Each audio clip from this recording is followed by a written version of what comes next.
Good morning everyone. आज जो है हम लोग देखेंगे प्रबोधन की आलोचना। जो समाज सुधार किया गया था या पुनर्जागरण का जो काल था, उस दौरान जो भी कार्य किए गए थे उनकी भी आलोचनाएं की गई थी। जिस समय प्रबोधन आंदोलन अपने चरम पर था, उसी समय यूरोप में औद्योगिकीकरण के कारण प्रकृति का दोहन, प्रदूषण और मजदूरों का शोषण हो रहा था। राजनीतिक क्रांतियों के कारण पुरानी जीवन पद्धतियां नष्ट हो रही थीं। उसी समय अमेरिका, ऑस्ट्रेलिया, भारत आदि देशों में जनजातियों में सादगी और भाईचारे का जीवन उन्हें देखने को मिला।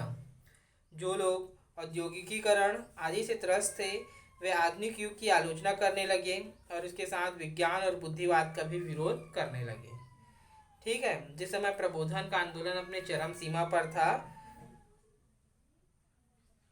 उस समय जो है यूरोप में औद्योगिकीकरण और प्रकृति का दोहन, प्रदूषण और मजदूरों का शोषण भी हो रहा था।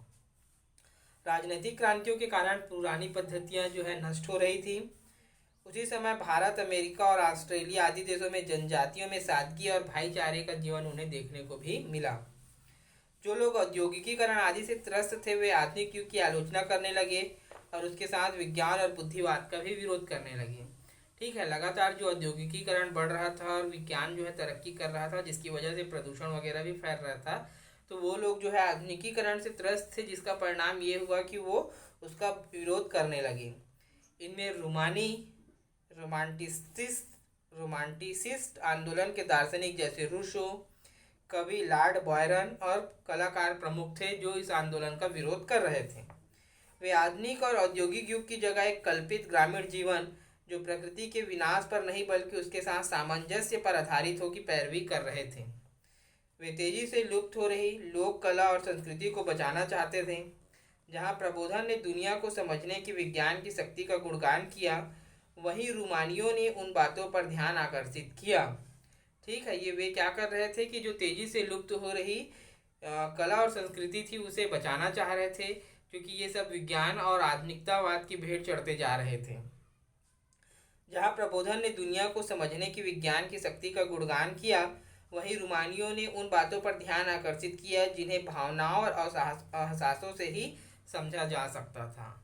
ठीक है। जहाँ पर जो है प्रबोधन के माध्यम से जो है लोगों को विज्ञान ने तर्क का जो है रास्ता दिखाया था, वहीं जो रूमानीवादी थे वे क्या कर रहे थे कि उन चीज़ों की ओर वो ध्यान आकर्षित कर रहे थे जिसको भावनाओं और एहसासों से ही समझा जा सकता था। रूमानियों ने प्रबोधन के विकल्प में भारतीय, चीनी और जापानी संस्कृति और साहित्य को सराहा और उनके अध्ययन पर जोर दिया। इसके फलस्वरूप कालिदास जैसे संस्कृत कवियों की कृतियों का यूरोपीय भाषाओं, ठीक है, इसके परिणाम स्वरूप क्या हुआ कि जो संस्कृत के कवियों थे और उनकी कृतियां थी, उसका जो है यूरोपीय भाषाओं में अनुवाद किया गया। जैसे हमारे यहाँ महाकवि कालिदास के नाटक शाकुंतलम ने रूमानी साहित्यकारों को बहुत अधिक प्रभावित किया। कि जो रूमानी साहित्यकार थे, वे क्या थे कि हमारे जो महाकवि कालिदास जी थे, उनकी नाटक जो शाकुंतलम था उससे बहुत अधिक प्रभावित थे। रूमानी कलाकारों ने रेनेसां से शुरू हुए यथार्थवाद को त्याग दिया और स्पष्ट आकृतियों की जगह धुंधलेपन, तूफानी वातावरण आदि पर जोर दिया।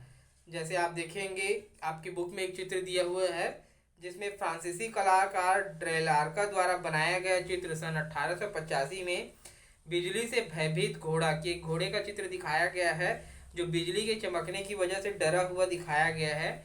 इस चित्र में ये बताया गया है कि प्रकृति जो है अजेय शक्ति के रूप में है।